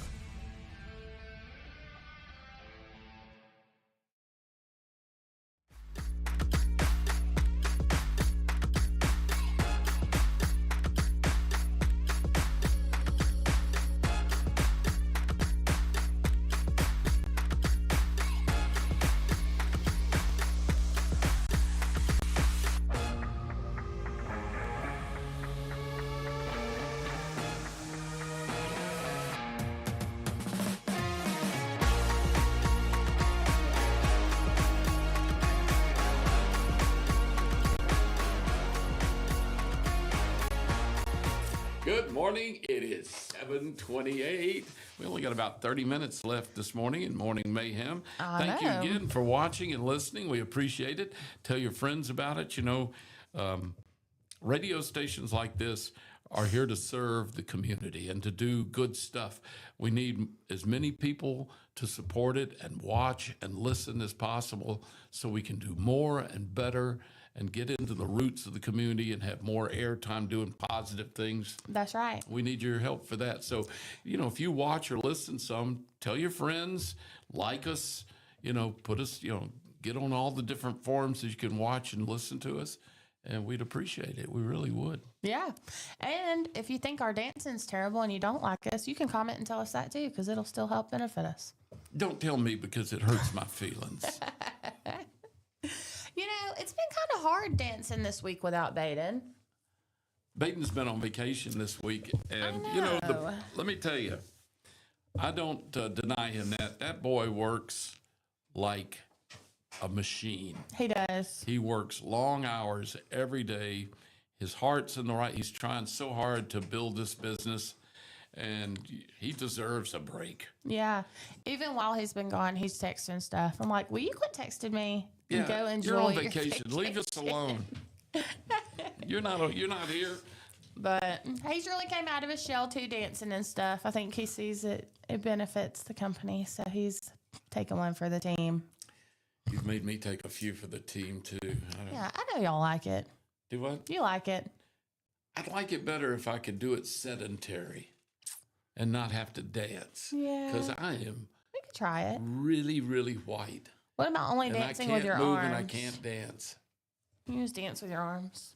I'm not very good at that. I'm white. Well, Look at me. I can't that's okay. jump. I couldn't jump when I could jump. Get you some ankle weights. That ain't going to help me. Just don't help. Oh, well. Well, you know what may help? What? You can take your $250 you win tonight and spend it on dance lessons. No, that's a waste of money. Nah. Well, we're giving away $250 to 2 people, and you can spend it however you want to. That's right. You can do anything you want. You can spend it on dance lessons. That's right. It's free money. So So you're going to be out there. They've got to come see you. they do have to come see me. Me and Mike will be out there. We're going to be in Jemison over in the Old Town area for their celebration of 4th of July. And it's just a town celebration. It's going to be from 5 to 10. So they come and register with you? Is that what they do? Yes, they'll come. They'll give us their name, their information on a little ticket, drop it in the bucket, and then we're going to go up on stage. I'm not sure what time. Once I hear what time we're doing the giveaway, I'll post it on Facebook. Good. But we're going to go up there. Because they also have to be there when you draw, right? Yes, they do have to be there when we draw. Okay. And I believe that Mayor Varden may or may not be making an appearance on our TikTok. Really? Very good. That's Baden, Jemison Mayor? yes, Baden did tell me that, and he may be helping us draw too. So that'll be fun. Yeah, that's neat. You know, I love all the little towns along the Route 31, you know, from Jemison to Thorsby, Lomax, Clanton, all the way down, you know, to Marbury and Isabella and all these great little areas around here. They're all magnificent. I know they They are. all have their specialties and their little shops and their restaurants and stuff, and I just love it. I mean, and you know, there's some competitiveness, but overall, there's also this cohesiveness. Yeah. Where everybody supports kind of everybody, even though there's some little, you know, you want your town to do something special or better than somebody else. And of course, when it comes to, you know, the school rivalries, that's very healthy. Oh, yeah. I love it. I do too. But we were only going to give away $250 to one person tonight. And then last week, we were speaking with one of our show sponsors at Peach Jam, and he said, well, where did you get this money to give away? And Baden told him, he said, well, we have sponsors. And he's like, well, why didn't you call me and ask me to be a sponsor? And so we told him, we were like, we don't know. He gave us $250 right there. He said, give away $250 more. So, Wow. So that's how we got the second winner for tonight. yes. So that makes 2 winners for tonight. And that is thanks to Mark at Woods Surfside Marina. He's the one who brought all the cool boats to Peach Jam. Yeah, that's so neat. He had all the pontoon boats sitting Yeah. out there. And you could have you could purchase a boat there that day. That way you could just take it right on home. Oh, that'd be fun. I know. I need to go see him because I told you I used to have boats and sea-doos, and then we got rid of our place up on Neely Henry, Yeah. and so I didn't think I'd ever need a boat. I didn't know I was going to find another place pretty soon after we got rid of that one. We moved down here to the lake. I found Yeah. one on Lay Lake, so now I've got a place that it's on somebody else's property, but I've got a trailer down there and I've got a pier, but I have no boat. Oh, So you I need a to boat. Reboat. Yeah, you'll need to go Reboot visit him. and reboat. Yeah, they do like used boat sales too. So even if you don't want something brand new, you can go check them out. That's so cool. Yeah. It really is. And then another sponsor of ours is Premier Pawn and Pistol. That is in Jemison. So if you want to go check them out before the celebration tonight, you can go do that. I Premier love pawn and shopping. Pistol. I do too. Yes. I've bought some neat things from different pawn shops. Yeah, you can over find my- good jewelry at the pawn shop. Yep. Mary bought me a little silver. I don't do a lot of bling. I wear a watch and I wear my wedding band, and that's about my bling. But That's she your did- bling limit? Yeah, but she did buy me a nice little bracelet that just be nice. So I wore it for a long time, and then it kind of started bugging me. Oh, You know, just even my ring every now and then, I just want to twirl it, you know, move it. I don't know, I get a little claustrophobic or something weird. But yeah, she got that at a pawn shop there in Columbiana. Oh, yeah, I love a good pawn shop. And then also Central Alabama Electric. Can't do nothing in this heat without our electricity. Our air went out the day before yesterday. At your home? Yes. Oh, no. So we live in a mobile home. We got our mobile home in 2020. And every year, for the past 3 years. Our air has went out. What's wrong? It's been the same thing. It's some kind of little box. Well, Like I say it's like been the a same thing. relay or a I'm not exactly solenoid. sure. If it wouldn't, yeah. I'm not exactly sure. I don't know. But it's been a little box. This year it was the whole box. Last year it was the fuse in the box. The year before it was the whole box. You might need to stock up on some of those boxes. Well, Bailey bought 2 the first year it went out because his uncle came and fixed it for us, and he was like, it was a whole hassle trying to find it. We thought we would have to do a whole new air unit. No, it's expensive. And finally, he found someone that had them. So he bought 2 of them. Well, last year when the fuse went out, it might have went out 4 years in a row because we've used both of those boxes. So then last year the fuse went out. This year we got home from work. I think it was Tuesday, it might have been Wednesday, and it was 77 in the house. And we normally keep it 68. Oh, yeah. And so I was like, do you have the air set high for a reason? And he's like, no, it just won't go down. I think the air is about to go out. So it finally went down a little bit, but it was as it was getting darker. Right. And then that next day when I was at school, he called and he was like, No. I hope you have something to do at the radio station because it's 85 in our house. Oh, I hate that. I know. Oh. And he called around, and a lot of the places in Alabama have changed. Apparently, it's like some kind of state law that went into effect or some rule amongst the HVAC community that you have to have an HVAC license to buy this part now. Oh, because it's a plug-in. You just plug it in, I guess. I guess so. And so he called and called and called. No one would sell it to him. Well, finally, his dad's a painter. And so he called his dad, and he was like, okay, let me call and see if this air conditioner, I can put it on hold. So he called the air conditioner guy. The guy called, put it on hold, and Bailey was able to go pick it up for him. Wow. For him. But I think he said he ended up getting 2 again.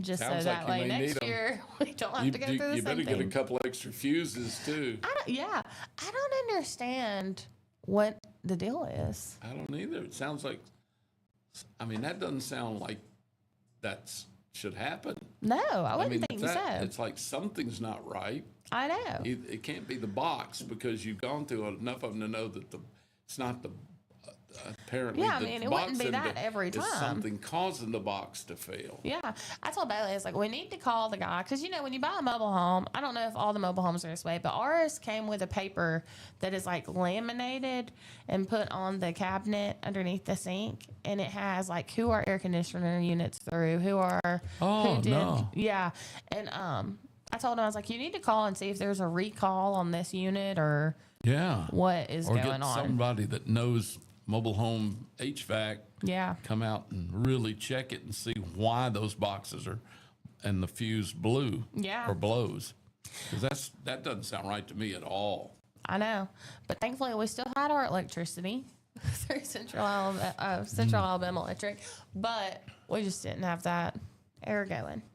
Yeah, you might need to call him and get him come out and look at it. I know, we may need to, but there's that. I have a story about a baby. Do you know how much did your kids weigh when they were born? Do you remember? Yeah. Daughter was, I don't know about my son because he's my stepson. I don't know what Jason weighed, but my daughter was 8 pounds something. She was big. Big? 8 pounds is big. Deason was 9 pounds, 9 ounces. Wow, that's real big. Real big. I was 9 pounds. You want to know what I was? What were you? 3. Really? Were you My preemie? my mother could not keep babies in the incubator long enough. We were all premature, bad. Oh. She lost a couple because of it. She just couldn't carry term. Yeah. Yeah. I didn't think Deason was going to be as big as he was because I was sick the whole time. I ended up weighing like 40, 50 pounds less when I went in to have him than when I got pregnant. Wow. Yeah, I was so sick. But I guess everything I ate went straight to him because he was a chunk. Big old chunky boy. Yeah. Well, according to this, he was not a chunk because This is going to compared blow to him this out of the baby, water. yes. Compared to this baby, he was tiny. This baby, born in New York, weighed 14 pounds What? and 1 ounce. What? Yes. I hope he had C-section, I hope. It does not say. Oh, it better be C-section. I would hope so. That'd be horrible to try to deliver a baby that big naturally. I'm telling you. think. I mean, I would What was think wrong? that- Was she like diabetic or something? I mean, I don't think so. It just says that the new parents are so proud, and that the baby girl was born on June the 9th. So by now, she's probably, 20 pounds. oh yeah, she's a month old. Yeah. Almost. Wow. How And big was she she was when she only was born? born 14 pounds what? 1 ounce. She was only born one day after her due date. And So she didn't go long term. no, Just a big, it's a big baby. big ass baby. Yeah. They said at the last growth scan they had that they estimated she was going to be 13.4 pounds. So they knew she was going to be big, but they thought for sure that it was overshot. I know at my last scan they said that he was going to be, I think they said he was going to be 10 pounds because at the last scan he was about 8. And then that was a couple of weeks before I had him. But he was only 8 something when you had him. He's 9. He 9. was 9. 9. Oh, he was almost 10. You're right. Almost. Yeah. It's a good thing. You know, they say Decent was put into NICU because they said that he had wimpy white boy syndrome. Have you ever heard of that? No. So apparently when you have a little baby that's white and it's a boy and they're big, they have trouble holding up their own oxygen. Really? Yeah. Wimpy white boy syndrome. That's what they call it. Because they said that when I had him, and I was like, you better shut your mouth right Yeah, now. don't be you know, talking bad like, about my I'm gonna baby. beat you up. I can't walk right now because I have a epidural, but I'm going to beat you I'm up. gonna beat you up when I get up. But they were like, no, it's nothing bad, but that's just what it's called. And so it's when the fluid is in their lungs, and apparently, because like they don't cough it all up, if they're so born there's real still fast. fluid in, so they're kind of And it's gurgling sticky with it. lungs. Yeah. So instead of their lungs like open and closing like they're supposed to when they breathe, they stick together. yeah. But that ended up not being what was wrong with him. He ended up having a congenital lung defect we didn't know about until he was 4 months old. But somehow he pulled through in the NICU for 9 days and then was able to come home. So does he have any But- problem with that now? No, he got that part of his lung removed. Really? They had to go in and Yeah. do surgery? He was 4 months old. Ooh, that's scary, isn't it? It was scary. It was really Did they crazy do it down though. his throat or did they have to cut it? No, he's got a scar. He does? Yeah. Wow. It was his right lobe. They took out the Bottom middle, part of his, middle. the middle lobe. Yeah. Which I think they said, and I could be wrong, I think they said that your left lung has 3 lobes. Your right lung has 2 lobes, I didn't know that. I believe. And so it was like his upper lobe is still there, but 2/3 of his lung was the middle lobe, and they took it out. Wow. Well, you know, I've always heard like when people have to have a lung removed, Yeah. the other one doubles or gets much bigger and takes up the slack. So Yeah, that's what they said. And because he was so young, his body would adjust Yeah. to accommodate. Wow, isn't So, that amazing? I know, but it's crazy because I requested that they did another ultrasound or X-ray before we went home from the NICU. Really? Yeah, because they did one when we got in there, and you could see the fluid. Like you could see that there was something going So on. you wanted to make sure it was gone. Yeah. And that's when they found the congenital thing? No, they refused to do another X-ray before we left the Really? NICU. Yeah, they said they didn't want to expose him to that much radiation. Well, And I was like, well, how do you know that he's okay? Like, how do you know that that's what it was? I guess they look you at his know. oxygen uptake and all that. Yeah. So then they said he had acid reflux because the older he got, he couldn't eat without getting sick and throwing up. And his little legs, they would just hang, like they were so purple. When you'd hold him, you'd have to hold his legs up. And they never said it. They're like, that's just normal. You just have to support his body, when you hold him. And I was like, I don't think his legs should be turning dark purple, but No. okay.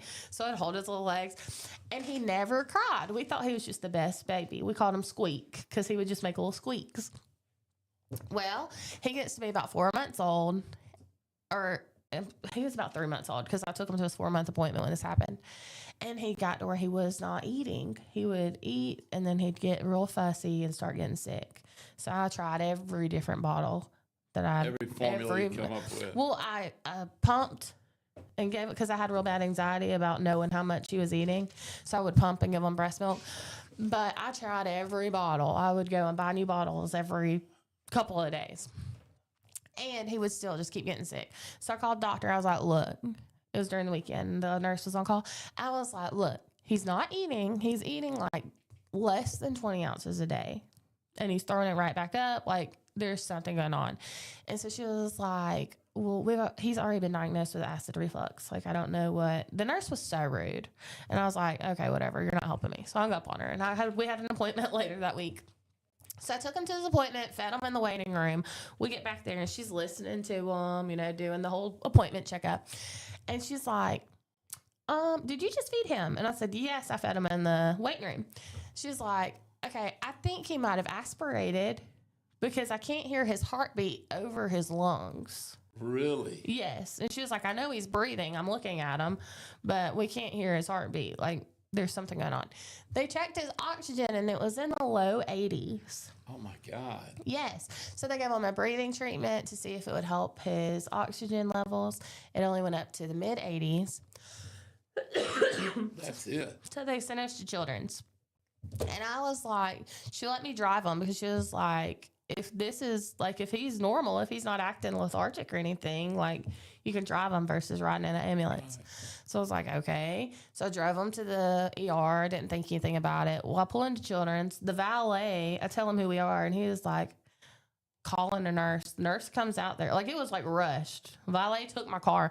And I just thought that was like, okay, whatever. Great service. Yeah, I was like, oh my gosh. We go straight back. And they kept on, is this normal? Is this his normal? Is this? And I was like, yes, this is his normal.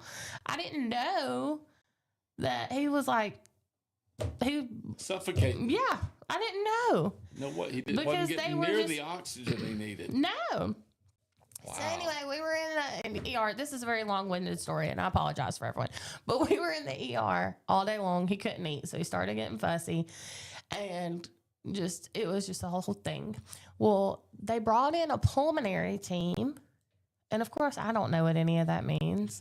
So Bailey comes back and he's like, they don't know what it is. And they're going to have to do an x-ray, see what's going on. Like, they really don't know how long he has. And I was like, what do you mean? Like, I didn't realize it was that bad, Wow, that terrified me. I was like, what are you talking about?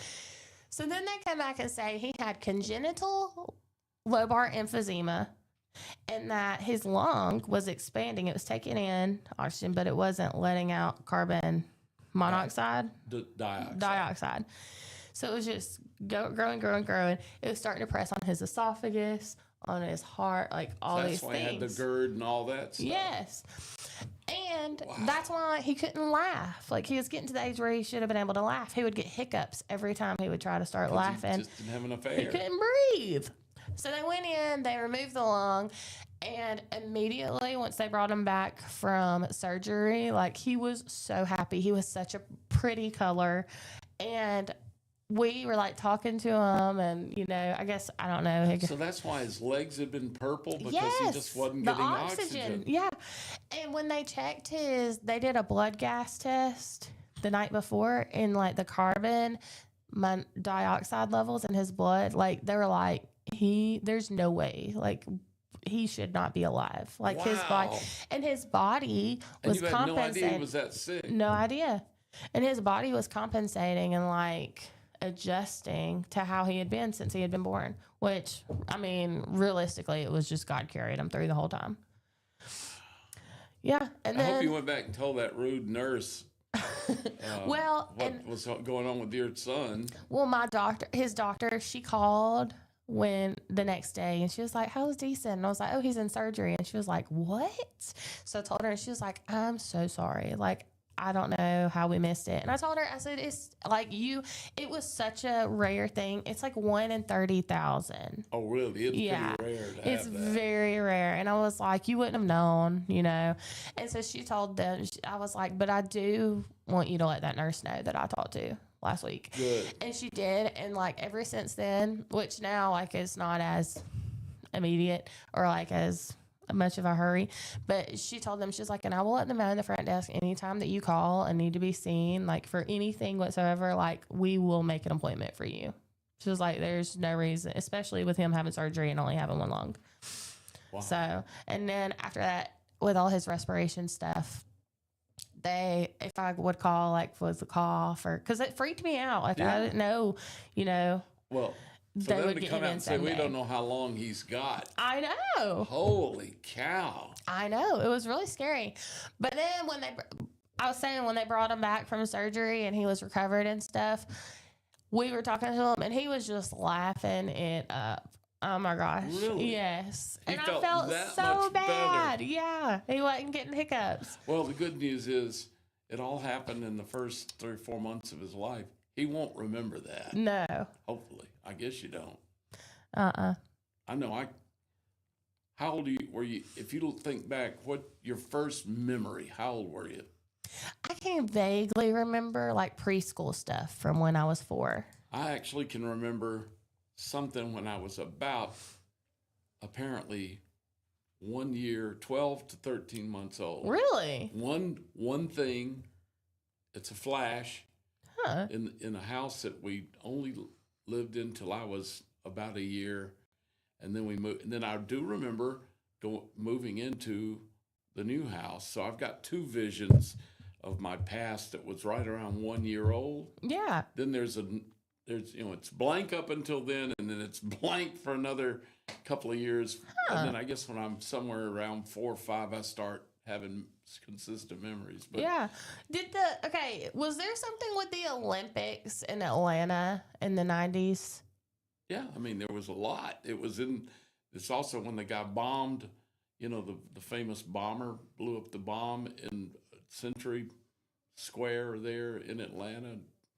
I don't think it killed anybody, and Richard Jewell, the big heavy-set security guard, everybody thought he did it, and it wasn't him, and it was turned out to be that Eric Rudolph guy that also set the bomb off at the abortion clinic in Birmingham. Oh, and my killed gosh. Sandy Sanderson, the policeman, and Yeah. hurt Emily Lyons, the nurse, really bad. Huh. Well, I asked because I feel like I vaguely remember like seeing the little Olympic Symbol. circles from the back of the car. Really? So like if I was young, and if it was in the late 90s, like I was born in 95. So if we went over there during that, like I feel like I remember that, but I don't know if we did or not. You were born in 95? Yeah. Oh, my God. 95. I've got underwear I'm wearing older than you. Oh, my God. Oh, me. I've got clothes I wear older than 95. I actually got a dress at the thrift store last night that looked like it was from the 80s. Really? Yeah. Ah, It's very cute. you get some good stuff at the thrift stores. I know, you really can. I found a lot of stuff from my classroom last night. I found almost everything that was on my need list. Really? Yeah. For school? Yeah. I was looking for certain books and a little play set for the baby dolls because the one that we have is gross. And I found both things. Well, good for you. I know. Is it the one here in town? No. Where'd you go up to, Alabaster? We went to Prattville, and I normally don't I've find never been to one anything in there. Prattville. I think it was a one-hit wonder because normally I don't find anything. Yeah. I like looking, but I normally don't leave with anything. Yeah. But I like looking. Me too. I'm always looking for that one piece of like electronics. I always go look to see if they've got any, stereo equipment or amplifiers or speakers. Every now and then you'll hear somebody hit a jewel of a find. They'll get some really nice, good shape old speakers for $40, $30 or something, and they're worth hundreds of dollars. Yeah. And I've been looking for a film camera, but I haven't found one yet. He's looking for a film camera? I have been at the What thrift kind? store. I don't know. Just an old film I camera. can help you out there. Really? Give you one. That'd be wonderful. Okay. Remind me. I 'Cause will. I got a Canon that was a nice, it wasn't a Mark III or Mark, it was a D something, nice Canon camera with 35 millimeter. And then I've got a Minolta, I think, SRT 101 or something, but they're just in a case because I don't do film anymore. Although Yeah. I love film over digital. Yeah, Film looks so much better. The saturation's so much better. I know. I like it's nostalgic looking. Yeah, they are. Yeah. The Minolta is old school. It is the black and chrome, and it's old school 35 millimeter, really good quality too. That's cool. Yeah. My first nice camera was a Minolta, and I remember I saved up for a year for that camera. I think that camera was I considered it to be so hideously expensive, and I think it was $110. Really? And I couldn't believe it took me almost 2 years to save up that much money. Cameras now are ridiculous. Oh, they are, yeah. You know, if you can, I'd kind of like to get I did buy a mirrorless Nikon, the Z6, I think it was, Yeah. and it was defective. Oh, So I got my money back, well, good. but it scared me a little bit. I loved it. It was so much lighter than the regular 35 millimeter because it doesn't have all that prism in it, Yeah. and it's quiet, it's fast, but they just rushed it out, I think, because it turns out all of them were kind of defective. Huh. So I may. The delve ones back they've in. put out since then are a The lot. sad thing is, I mean, better. these do a good job They do. in general. Yeah. But if you want to really, and I've got some big lenses and expensive lenses, and I just can't use them if I don't have a, camera to come on. Yeah. You may need to go shopping for 4th of July. I do. I've been wanting to, but we've had so many needs in our life. It's hard for me to tell Mary that I need yet another camera, or, I'm always buying, a box will come in the mail. She'll say, "What now? Audio?" Yeah. New I know mic. Bailey I got feels a the same way. microphone. Yeah. New microphone, new cable, new whatever. That is funny.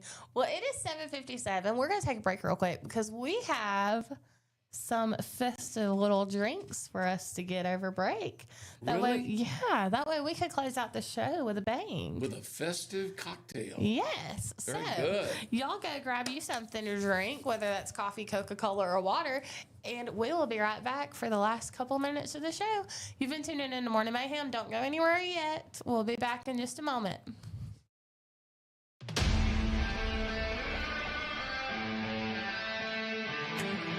There's a pride that comes from employing over 6,000 people in America. Welding, fabricating, assembling with local and global parts. Delivering a machine just right for you.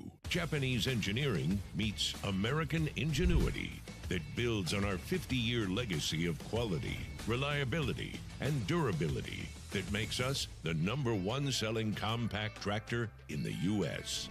These aren't just machines. This is a way of life. And that's why Kubota is investing hundreds of millions right here at home. Because we won't settle on what was good enough yesterday. We're innovating with inspiration from the hard-working men and women that proudly sit on our equipment every day. So you can be sure that every one of us have you in mind when a machine or implement comes down that line. We know how hard you work. We'll do the same. This is Kubota. Looking for the perfect way to unwind, compete, and have fun with friends or family? Then Putter Up Pelham is your next destination. Whether you're a mini golf pro or just out for a good time, Putter Up offers a one-of-a-kind indoor putting experience with custom effects lighting, sounds, and robotics at each hole, plus automated scoring and a virtual caddy to guide your game. And our ADA-compliant courses include special putters for individuals using wheelchairs or walkers, so everyone can join the fun from ages 4 to 100. Rain or shine, day or night, it's always game time at Putter Up. Come for the fun, stay for the challenge. Swing by Putter Up, where every stroke counts. Traditions come and go, but excellent service and compassionate care are benchmarks in any era. That's what Ellison Memorial Funeral Home is committed to providing you, whether through the pre-arrangement process or seeking services at your time of loss. Ellison Memorial offers a noticeable level of care and attention to detail. Others do not. So before making a decision based on yesterday's traditions, experience the Ellison difference when it comes to your loved one's final arrangements. You'll be glad you did. Call us today at 205-280-4600. Ellison Memorial Funeral Home, setting the new standard in local funeral service excellence. We are back, and we're just about done for this We 3rd of July are. as we head into the 4th of July weekend. I'm excited about it. 250 years is great.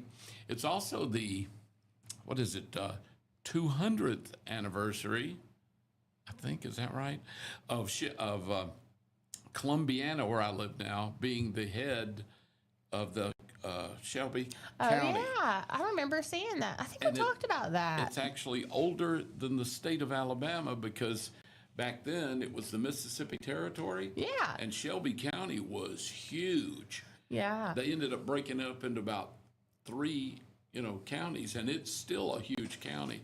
But they predated the state of Alabama by at least a year, I think. So they're doing that. So that's kind of neat. But That is neat.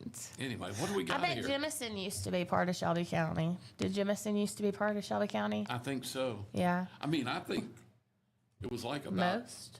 a fifth of the state. Oh, my goodness. I mean, it was huge. Well, tonight is Jemison's 4th of July celebration. Yeah, Old you'll Town. be there giving away money. I will be. So y'all need to join me. It'll be me and Mike. We'll be there from 5 to 10 in the Old Town part of Jemison. We're going to give $250 away to 2 people. You do have to be present to win and to enter. But they've got bouncy houses, vendors, food trucks, and also entertainment, live singers, plus fireworks. So you're not going to want to miss That's it. going to be fun. Yeah, and thank you to our sponsors, Napa Clanton Auto Parts, Moreland's 3R Rodeo Company, just to name a few, for sponsoring our cash giveaway. So, to celebrate July the 3rd, since we are not getting a long holiday, we have a nice little strawberry margarita. Chrissy has one too, Chrissy's back there with hers. off air. She enjoyed it. She said it just tastes like a melted popsicle. She said what? It tastes like a melted popsicle. I can taste the lime. It's strawberry. Yeah. It's not bad at all. I might could do, 8 more of these. Pretty good. So, you better not do 8 more. It's 5 o'clock somewhere, but not here. Well, I could sleep in the car in the parking lot for a little while. You can't get out in the podcast room. That's true. That's Yeah. good. Those chairs are comfy. Yeah. Y'all got some comfy chairs. Yeah. So, I like my margarita. whatever y'all are drinking this morning, be safe. Have a wonderful holiday celebration.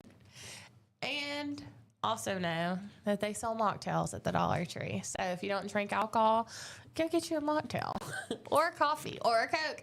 You've been tuning in to Morning Mayhem with Dollar Bill and Taylor. It's July the 3rd, so have a wonderful 4th of July. We'll see you in Jemison tonight.